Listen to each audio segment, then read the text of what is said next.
Hi guys, Chris here with Super Savvy Travelers. Happy New Year, you guys. And I wanted to tell you that, I get these requests for independent houses and sometimes for very little money. And I'm like, oh, where am I going to find something like that? However, every so often one comes up.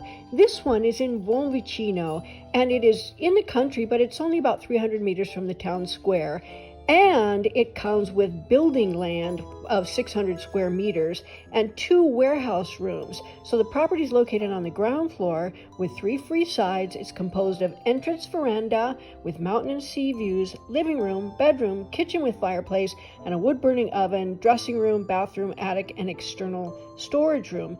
Now, the house has independent heating with the boiler and the radiators, which is kind of unusual. So this one could have a whole lot of hidden value in it. In order to put in radiators, you normally would have to cost a lot of money to do that. These are already there. Needs a little love, but the price is crazy. Check it out, you guys.